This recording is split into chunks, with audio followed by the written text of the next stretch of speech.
Hello everyone, this is Injeel Ahmad and welcome to this analysis video. तो आज का date है 18 जुलाई 2024। ये निफ्टी का चार्ट आप देख रहे हो 5 मिनट टाइम फ्रेम का।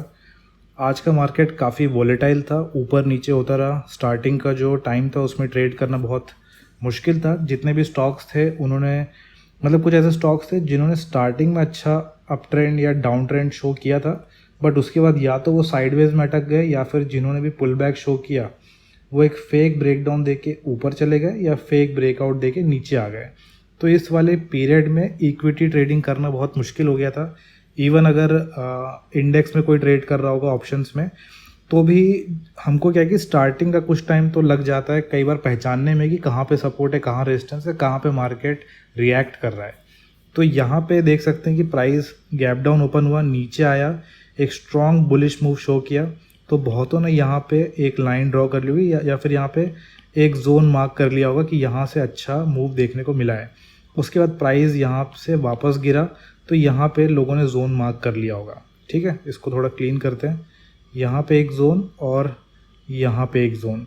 तो इतना टाइम, इस टाइम के बाद फिर काफ़ी लोग एक्टिव होते हैं कि चलो अब हमको जोन्स मिल गए हैं, अब इसमें ट्रेड किया जाए। प्राइस वापस नीचे आया, उसके बाद यहाँ पे विक फॉर्मेशन बनाया, अटका रहा, ब्रेक नहीं किया, क्लोज नहीं कर पाया नीचे, फिर यहाँ से ऊपर जाना शुरू हुआ। तो यहाँ पे कई लोगों को प्रॉफिटेबल ट्रेड्स मिल गए होंगे। यहाँ पे जिन्होंने भी कॉल ऑप्शन बाय किया होगा अच्छा मूव देखने को मिला। फिर यहाँ पे एक पॉइंट के बाद इसी रेंज का जो क्लीन करते हैं इसको, इस रेंज का जो नीचे का हिस्सा है, इस रेंज का, वहीं पे प्राइस अटक के ऑलमोस्ट एक कर्व सा फॉर्मेशन बना लिया है। जैसे ये कर्वेचर, ये कर्व वाला फॉर्मेशन बनता है, बहुत लोग यहाँ पे एंट्री लेना शुरू कर देते हैं, ये सोचिए कि अब मार्केट यहाँ दोबारा रेजिस्टेंस फेस कर रहा है, यहाँ पे शॉर्ट सेल किया जाए या फिर पुट ऑप्शन बाई किया जाए या फिर कॉल सेल किया जाए, जो भी। तो यहाँ पे सेलिंग या नीचे के ट्रेड्स लेना शुरू किए होंगे लोग।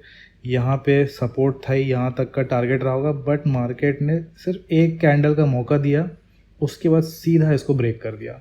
इन सब के स्टॉप लॉसेस यहीं पे लगे हुए होंगे, सब कुछ एक साथ ब्रेक हुए, फिर प्राइस ऊपर गया, पुल बैक लिया, फिर ऊपर गया और यहाँ कहीं पे क्लोज किया है 24,800 के आसपास। तो निफ्टी में ट्रेड करना अब जैसे मार्केट क्लोज हो गया, अब देख के स्टिल उतना डिफिकल्ट नहीं लग रहा है, बट लाइव मार्केट में आज का दिन वोलेटाइल था, थोड़ा डिफिकल्ट था ट्रेड करने के लिए। इक्विटीज़ में भी जो ट्रेड्स मिल रहे थे उन सब में स्टॉप लॉस काफ़ी हिट हो रहे थे। ऐसे बहुत सारे स्टॉक आज आपको दिख जाएंगे जिनमें ऐसा पुल बैक बना, एंट्री हुई, फिर वापस नीचे आ गया, आपके स्टॉप लॉस को हिट किया, फिर ऊपर गया। तो ये सारी चीज़ें आज के दिन बहुत ज़्यादा हुई हैं, इसलिए अगर आप ज़रा भी प्रॉफिट में हो इक्विटी में तो फिर आपकी ट्रेडिंग आज की अच्छी रही। आप ये मान के चलना, ब्रेक इवन पे भी क्लोज अगर किया हो तो वो अच्छा ही दिन था। अब एक बार आज के ट्रेड्स देखते हैं। ये जो ट्रेड्स हैं ABB, HAL, पिफाइज़र, सीमेंस, मारिको, ये सब मेरे सेटअप के अकॉर्डिंग है, जो कि 15 मिनट टाइम फ्रेम पे है। उस सेटअप का नाम है TT2। तो अभी मैं सिर्फ ये सेटअप ही यूज़ कर रहा हूँ, बड़े टाइम फ्रेम पे ही ट्रेड कर रहा हूँ। एक अकाउंट पे बड़े टाइम फ्रेम पे ट्रेड कर रहा हूँ और एक दूसरा अकाउंट है जिसमें मैं कुछ डिस्क्रिशनरी ट्रेडिंग को टेस्ट कर रहा हूँ। छोटे टाइम फ्रेम पे वो काइंड ऑफ स्कैल्पिंग या शॉर्ट टर्म ट्रेडिंग टाइप की रही है वो, तो वो मैं टेस्ट कर रहा हूँ। और उसका प्लान ये है कि जैसे ही उसमें 100% का रिटर्न टच हो जाएगा, जब भी हो वो, उसमें 4 महीने लगे, 6 महीने लगे, जितना भी टाइम लगता है, जैसे ही 100% उसमें रिटर्न टच हो जाएगा तो फिर मैं उस पर थोड़ा खुल के बात करूँगा। उसके पीछे का रिस्क मैनेजमेंट, साइकोलॉजी, कैसे उसमें मैंने टारगेट बुक किया, वो सब हम फ्यूचर में देखेंगे। उसमें भी 2 ट्रेड्स थे बट उसमें भी प्रॉफिट नहीं हो पाया, आज का दिन डिफ़िकल्ट था जैसे मैंने बताया।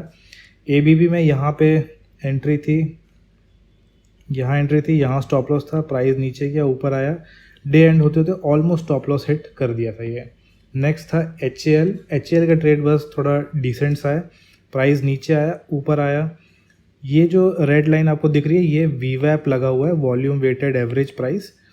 काफ़ी यूज़फुल, काफ़ी अच्छा इंडिकेटर है ये। अगर इंडिकेटर्स में बात करें तो वन ऑफ द बेस्ट बोल सकते हैं।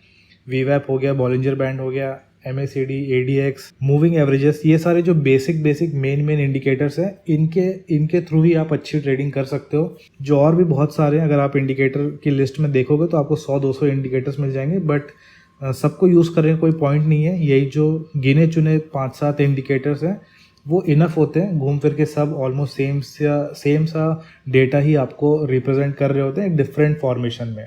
ठीक है, तो वीवैप एक अच्छा इंडिकेटर है, ऑल्दो इसका इन सेटअप्स में कोई काम नहीं था, बट मैंने यहाँ पे अप्लाई कर रखा है। बस एक जनरल आइडिया लग जाता है कि ट्रेंड किस डायरेक्शन का है और उस साइड के ट्रेंड में वॉल्यूम उसका साथ दे रहा है कि नहीं। सिर्फ इतना जानने के लिए वीवैप फ़िलहाल मैं यूज़ कर लेता हूँ। अदरवाइज सेटअप के नाम पे इसका कोई खास यूज़ है नहीं, स्टॉक सिलेक्शन में कभी कभी थोड़ा हेल्पफुल हो जाता है। तो HAL में एक ठीक ठाक सेटअप मिल गया था, यहाँ पे मैंने शॉर्ट सेल किया, 1:1 के आसपास मार्केट क्लोज हुआ। नेक्स्ट था फाइज़र, इस पे यहाँ एंट्री थी, यहाँ स्टॉप लॉस था, मार्केट ऊपर गया, ऑलमोस्ट 1:2.5 तक का रिस्क रिवॉर्ड दिखाया, फिर नीचे आके डे एंड होते होते स्टॉप लॉस हिट कर दिया ये भी। नेक्स्ट था सीमेंस, इस ट्रेड को मैंने अपने दूसरे अकाउंट पे भी इसमें ट्रेड किया था, यहीं पे ट्रेड लिया था, उसमें भी प्राइस नीचे आया, ऊपर नीचे करके साइडवेज ही रह गया। निफ्टी अगर आप आज देखोगे तो निफ्टी ऊपर नीचे हुआ स्टार्टिंग में, बट एंड ऑफ डे ये ब्रेकआउट करके ऊपर निकल गया। बट जो ऐसे स्टॉक्स हैं जिनमें ऑलरेडी डाउन मूव चल रहा है, जिनमें अभी दोबारा से एक ब्रेक डाउन हुआ है, तो अब उनमें क्या होता है कि अगर निफ्टी ऊपर भाग रहा है, इसमें ब्रेक डाउन होना है, इसको नीचे जाना है, तो ये निफ्टी के ऊपर भागने से ये साइडवेज में आ जाता है। ऑल्दो ये ऊपर नहीं गया क्योंकि इसमें अभी एक डाउन ट्रेंड टाइप का ही चल रहा है, तो फिर ये ऊपर नहीं गया, बट ये फिर नीचे भी नहीं गया। मतलब इसमें जो ट्रेडर्स होते हैं फिर वो डाउन साइड का ट्रेड लेने से थोड़ा डरते हैं, क्योंकि ओवरऑल मार्केट आज ऊपर भाग रहा है। तो ये सब कुछ साइकोलॉजी के कारण बोल सकते हैं, मास साइकोलॉजी के कारण आपको पैटर्न्स कुछ ऐसे साइडवेज देखने को मिल जाते हैं। नेक्स्ट था मारिको का अगर आप कल का चार्ट देखोगे तो इसमें एक अच्छा ट्रेंड देखने को मिला था। प्राइस रेंज बना के ब्रेकआउट किया, पुल बैक लिया, फिर ब्रेकआउट किया, फिर डे एंड यहाँ पे हुआ। अगर ये जो एंडिंग है ये ऐसे की जगह आप मान के चलिए ऐसे होते होते ऊपर कहीं क्लोज होती, तो फिर मोस्ट प्रोबेबली आज के दिन में ट्रेडिंग अवॉइड करता। अगर पिछला दिन एंड होते होते भी एकदम बुलिश स्टैंस लेता हुआ एंड हुआ है, मतलब दिन भर अगर उसमें एक ट्रेंड चला है, तो काफ़ी चांसेस होते हैं कि आज के दिन अगर कोई ट्रेंड स्टार्ट होगा, भले आसपास कोई रेजिस्टेंस ना हो, इसमें प्रॉफिट बुकिंग आ जाएगी, वापस ये पुल बैक दे के फेक ब्रेकआउट दे के नीचे आ जाएगा। तो क्योंकि लास्ट में इसमें एंड थोड़ा नीचे के साइड ही हुआ था, इसलिए इसमें मैंने आज ट्रेड लिया, बट इसमें स्टिल स्टॉप लॉस हिट हो गया। अब कुछ ना कुछ परसेंटेज ऐसे चांसेस रहेंगे कि आप सब कुछ फॉलो कर रहे हो, उसके बाद भी आपका स्टॉप लॉस हिट हो रहा है, और उसी के लिए हम स्टॉप लॉस रखते हैं कि हमने अपनी एनालिसिस तो कर ली, बट उसके बाद भी चीज़ें गलत जा सकती हैं, वो मान के चलते हैं, इसलिए हम स्टॉप लॉस रखते हैं। तो आज के दिन इसमें स्टॉप लॉस हिट हो गया, बट अगर ये ट्रेड ऐसे अगर ये स्टॉक डे एंड ऐसे होता पिछले के दिन ऊपर कहीं पे, तो फिर मैं ये ट्रेड लेता ही नहीं, इसको मैं मोस्ट प्रोबेबली अवॉइड करता। नेक्स्ट इसमें आ जाते हैं, दूसरे वॉच लिस्ट ओपन कर लेता हूँ। अब यहाँ एक वॉच लिस्ट आप देख रहे हो, ये जो वॉच लिस्ट है ये एक दूसरे सेटअप के बेसिस पे है। इस सेटअप पे मैं फोकस कर रहा हूँ अभी। एक तो ये डिस्क्रिशनरी सेटअप है, डिस्क्रिशनरी मतलब मैनुअल ट्रेडिंग है, बहुत सारे डिसीजन मेकिंग होनी है, लाइव मार्केट में होनी है, कोई फिक्स्ड रूल नहीं है। इसमें मेरा मेन फोकस रहता है मोमेंटम कैच करने का। मतलब मार्केट में भले ब्रेकआउट हो, ब्रेकडाउन हो, पैटर्न ब्रेकआउट हो, एसएमसी हो, कुछ भी हो, जितने लॉजिक्स आप जानते हो कभी ना कभी वो एक मोमेंटम शो करते हैं। उस मोमेंटम के बीच में एंट्री लेना, और जैसे ही उसमें कुछ दिखे कि वीकनेस आ रही है तो एग्जिट कर लेना। तो वो अकाउंट में मैंने प्लान किया है कि जैसे ही उसमें 100% टच हो जाएगा तो मैं उसके बारे में थोड़ा और शेयर कर दूंगा। अभी वो एक टेस्टिंग फेज़ में आप ऐसे मान के चल सकते हो, छोटे अमाउंट से ही उसको मैं टेस्ट कर रहा हूँ। तो उसके अकॉर्डिंग ये मेरी वॉच लिस्ट बनी थी, और ये वॉच लिस्ट ऐसा नहीं है कि एक दिन पहले बन गई थी। जितनी मेरी वॉच लिस्ट होती है, जो भी मैं अब तक ट्रेडिंग करते आ रहा हूँ, उसमें वॉच लिस्ट एक दिन पहले से मैं बना के नहीं चलता हूँ। ऑल्दो मैंने वो मेथड्स ट्राई किए हैं, वो उतने भी अच्छे नहीं लगे मुझे। मतलब उससे बेटर मुझे लगता है कि लाइव मार्केट में ही जितने 200 स्टॉक्स हैं सबको स्कैन कर डालो। ये बहुत लोग अवॉइड करते हैं, मुझे अभी भी समझ में नहीं आता। कई लोग मुझे पूछते हैं कि सर हम कैसे स्टॉक स्कैन करें जिससे हमें जल्दी से मॉर्निंग में 10 स्टॉक मिल जाए, 5 स्टॉक दिख जाए। आप वो शॉर्टकट मेथड क्यों चाह रहे हो? उससे अच्छा है कि आप सारे स्टॉक स्कैन कर लो। हो सकता है कि आप 20 स्टॉक निकालो, उस 20 में से 10 आप मिस कर जाओ, होने दो ना, जितना मिस होना है होने दो, कुछ नहीं होता। आपको हर दिन हर बेस्ट स्टॉक में ट्रेड करने की ज़रूरत नहीं है।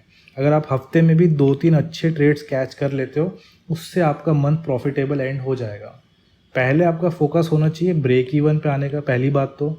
उसके बाद आप 3-4% पर मंथ कैसे सोचो, या वीकली 1% सोचो। धीरे धीरे अपना एक्सपेक्टेशन बढ़ाओ। कई लोग क्या करते हैं, मार्केट में आएंगे, दूसरों को देखेंगे ऐसा ऐसा प्रॉफिट कर रहे हैं, कुछ ऑप्शंस में प्रॉफिट कर रहे हैं, देखते देखते उनका एक्सपेक्टेशन की शुरुआत ही होती है सीधा 20-25% पर मंथ से। अगर 20-25% पर मंथ का आप एक्सपेक्टेशन लेके आए हो, जहाँ पे अब तक आप हर महीने 20-30% का लॉस कर रहे हो, ये बहुत बड़ा जंप होता है। इतना बड़ा जंप लेने के चक्कर में वो एक्सपेक्टेशन आपका क्या करता है कि 20-25% का प्रॉफिट तो नहीं होगा, ये जो आप लॉस करते आ रहे थे ये 50-60% का लॉस हो जाएगा, लॉस और कर जाओगे। ठीक है, तो मैं वापस पॉइंट पे आते हैं कि जो स्टॉक सिलेक्शन का काम है, मेरा मेजॉरिटी स्टॉक सिलेक्शन स्कैनिंग के थ्रू ही होता है। मैनुअली स्कैनिंग, सीधा चार्ट्स देखो, वो इतना हेल्पफुल तरीका है। अगर आप वो रोज़ करते रहो, 1 साल आप स्कैनिंग कर डालो, 1 साल आप निफ्टी 200 के स्टॉक्स रोज़ स्कैन कर डालो, भले प्रॉफिट हो भले लॉस हो, कैसा भी आपका वो साल एंड हो, इस प्रोसेस के थ्रू जाने से आप इतना कुछ सीखोगे। ये जो चार्ट्स है ना, ये चार्ट्स कैसे मूव कर रहे हैं, कैसे पुल बैक आ रहा है, कब वो वीक पड़ रहे हैं, किस टाइप की पैटर्न, बहुत सारी चीज़ें ऐसी होती हैं जो आपको कोई कोर्स में कोई मेंटर आपको सिखा नहीं सकता है। वो आपको जितने पॉइंट्स होते हैं वो रूल बेस्ड बता देता है, बट स्टिल हर एक चीज़ सिखाई नहीं जा सकती। उसके लिए आपको ये एक्सपीरियंस के थ्रू जाना ही पड़ेगा। चार्ट्स की पहचान होने लग जाएगी तो आपके सामने प्राइस एक्शन बोल दो, एसएमसी बोल दो, एलियट वेव बोल दो, कोई और पैटर्न ले आओ, कोई भी थ्योरी ले आओ, आप समझ जाओगे कि बेसिक काम क्या है।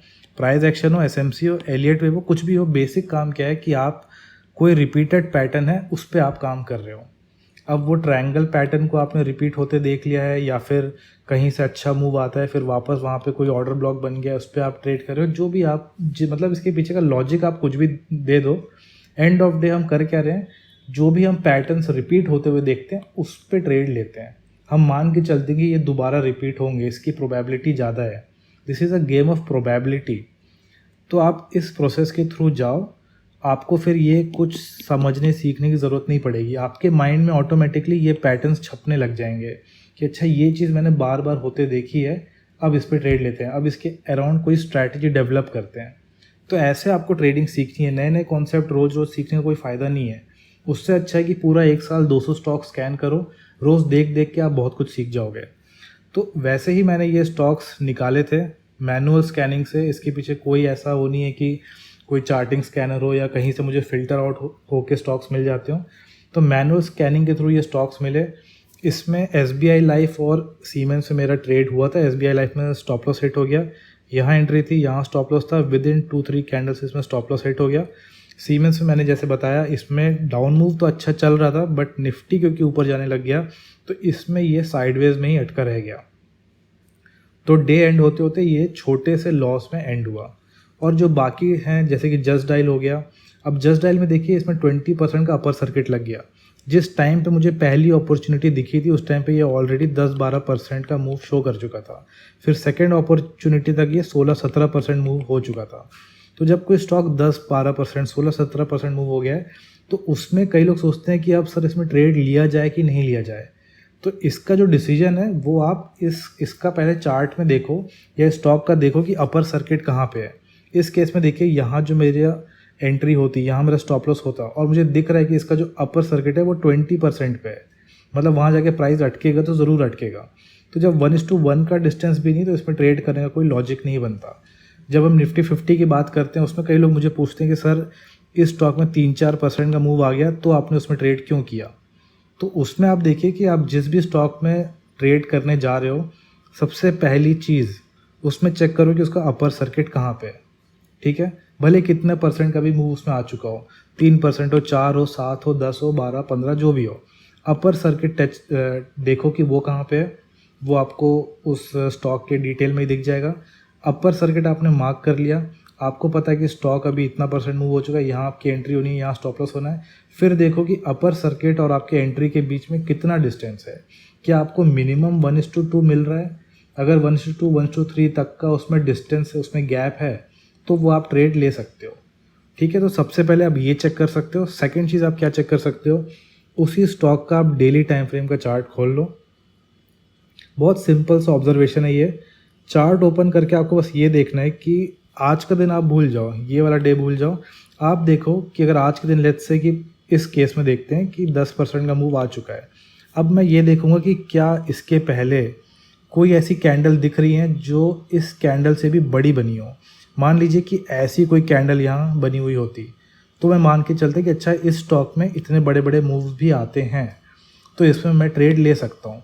बट अगर मुझे दिख रहा है कि आज का दिन जो है वो कुछ अलग ही स्पेशल है, उस टाइप का कोई दिन दिख ही नहीं रहा है, आस पास भी नहीं है, पिछले 6 महीने में है ही नहीं, तो फिर ये रिस्की हो जाता है ट्रेड करना। तो ये दो चीज़ के थ्रू आप फ़िल्टर आउट कर सकते हो, आप अपना डिसीजन मेकिंग बेटर कर सकते हो। सो होपफुली आपको आज कुछ सीखने को मिला हो। कोशिश करेंगे इस सीरीज़ को आगे और कंटिन्यू करने का, कि हर दिन आपको कुछ सीखने को मिलता रहे। And that was it for today, and as always thanks for watching.